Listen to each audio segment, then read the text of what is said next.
What up, YouTube? Welcome to another episode of KM True Stories. What's up, YouTube? Welcome to another episode of KM True Stories. Welcome to another episode of Another one bites the dust. Welcome to another episode of Another one bites the dust. Welcome to another episode. Another one bites the dust. Welcome to another episode of KM Another one bites the dust. True Stories. Welcome to Today's story takes place approximately early 1991. You may remember in one of my recent stories, I talked about a crack spot a couple blocks east of me that was booming. The hustle game is cracking, man. Crack is still going strong. Like 6-7 years into the game, crack game is still going strong. It's all a matter of who picked the crack up and who got a spot to sell it.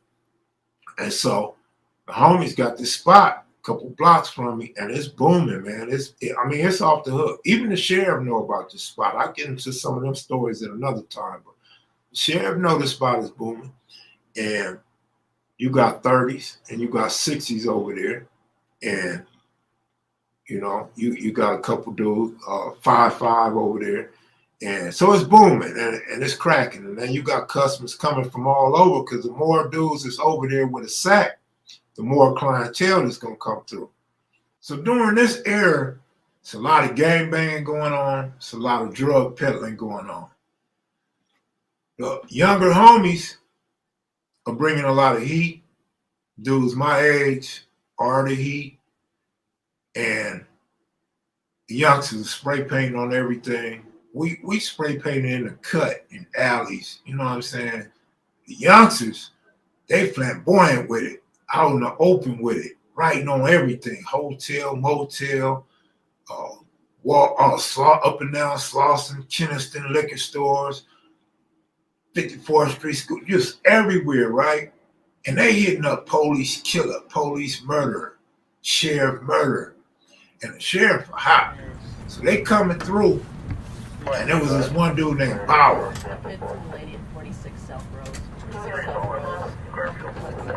The younger homies and my brother, they called him Picture Man, because he would always pull us over, whether you walking or driving, especially if you had on the S hat or a blue rag, and you put your hands on the hot hood, and then he'd take pictures of you with his Polaroid camera.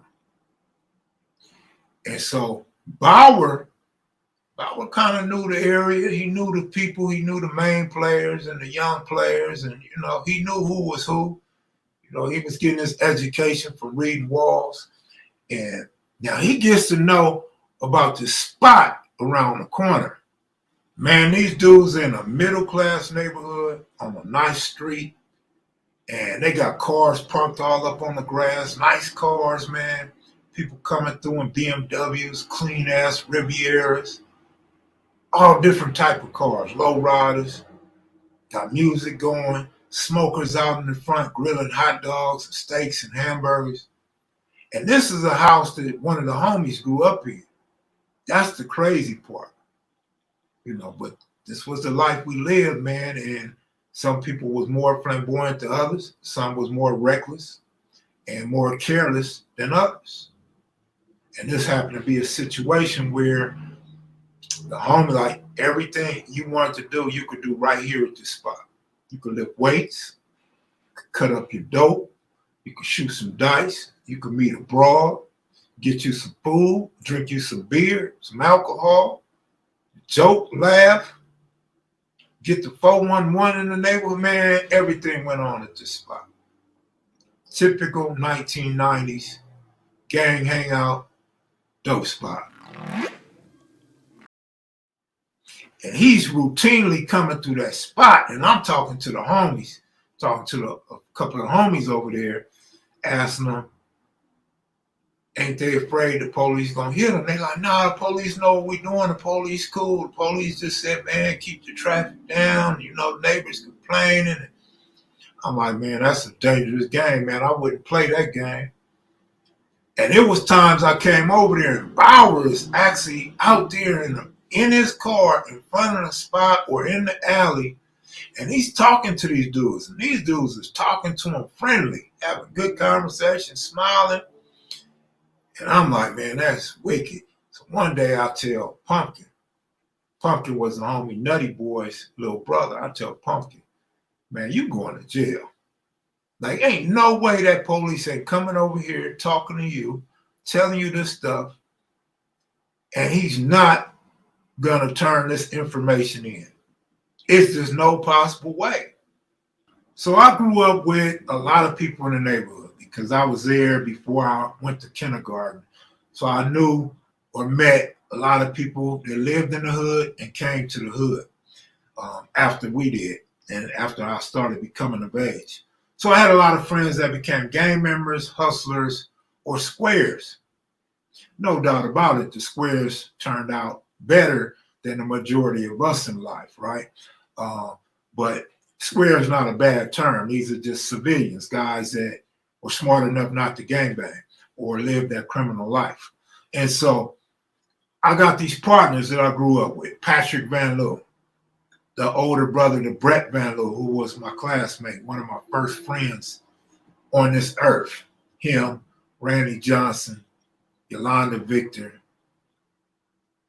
few people that I went to kindergarten with, Greg Parks, Marlon Washington, people like that. So Patrick and Brett Van Loo's mom was a school teacher at 54th Street Elementary School. So she kind of seen me grow up, and they were my friends. I went over their house.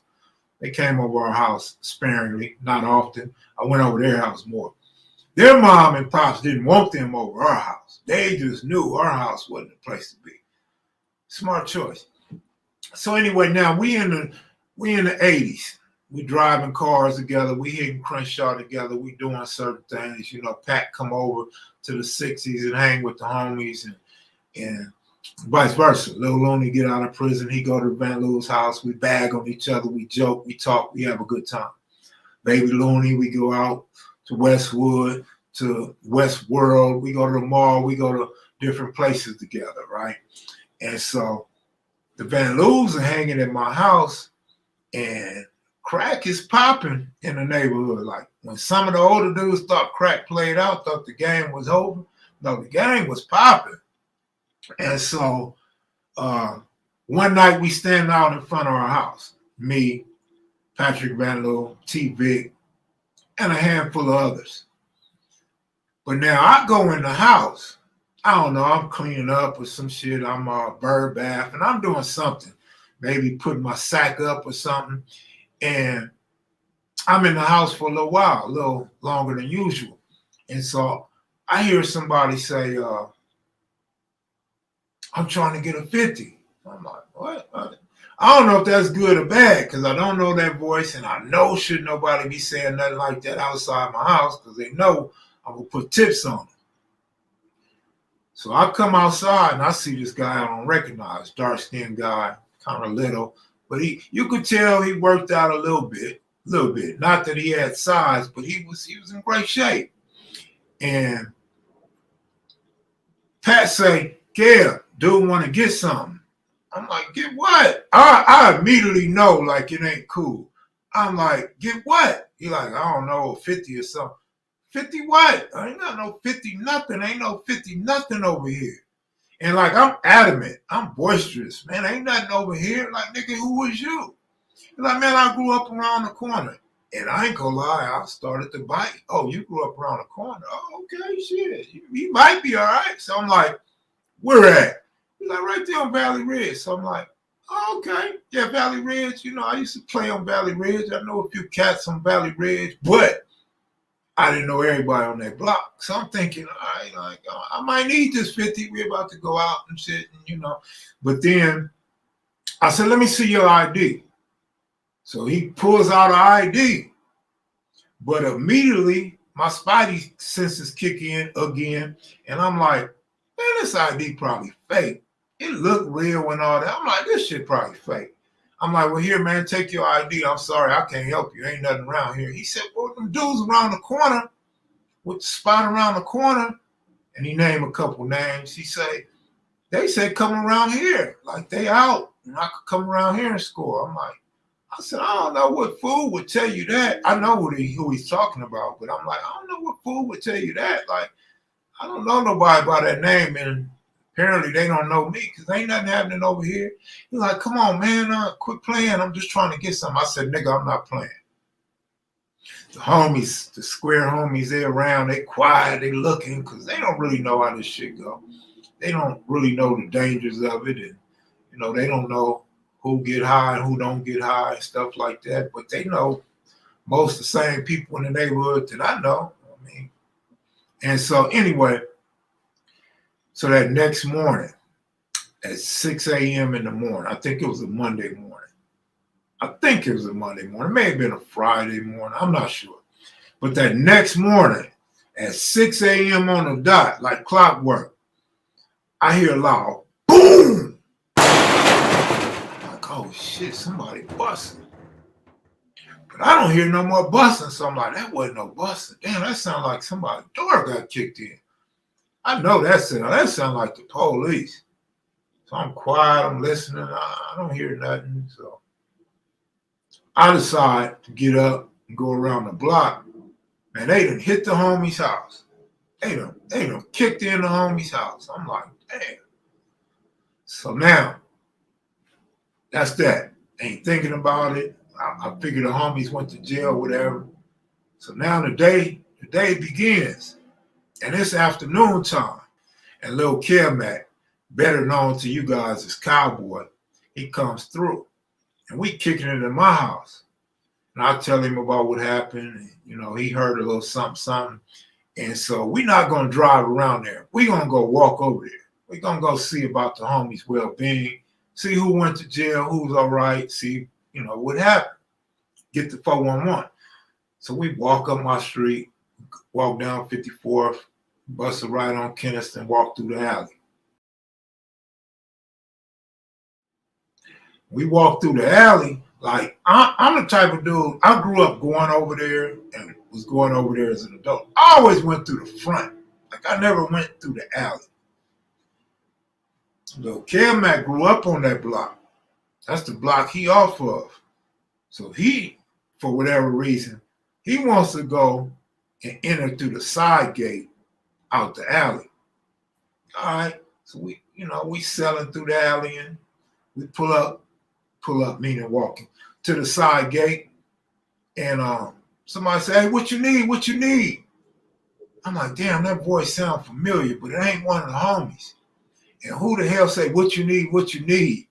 Like, who does that? That's some movie type shit. That's when crack first came out and you don't know who the customers are. You just curb serving. You serving anybody to pull up. Like, you just desperate to get some money and see what this crack thing is really all about.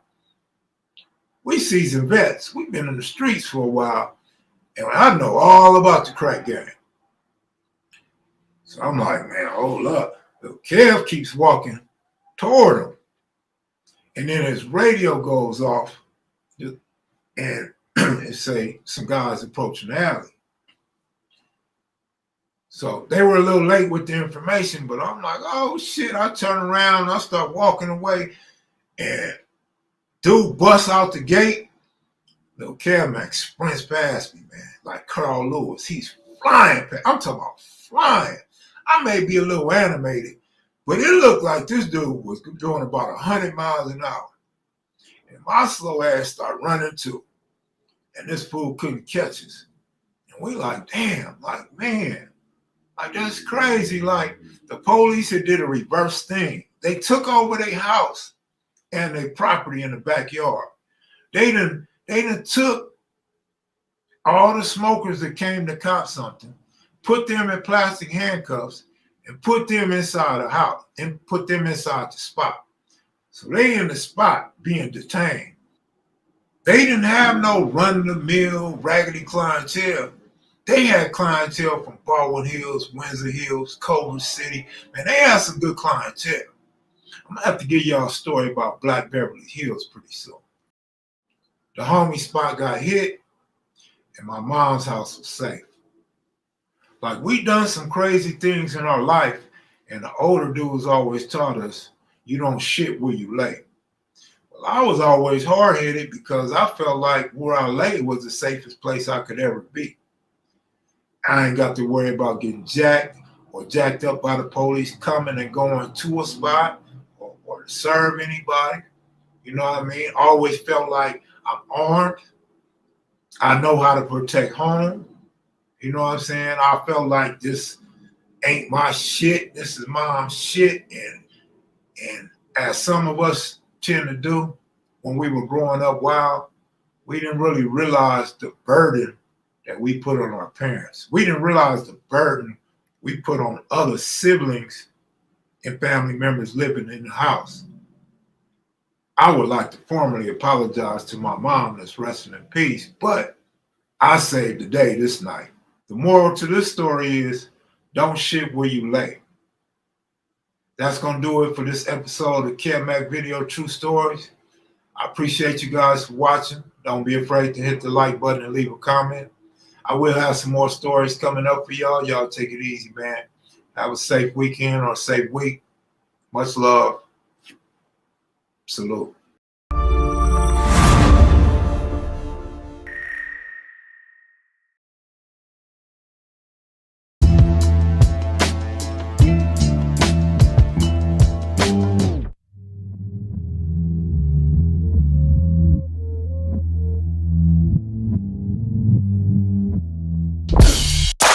This is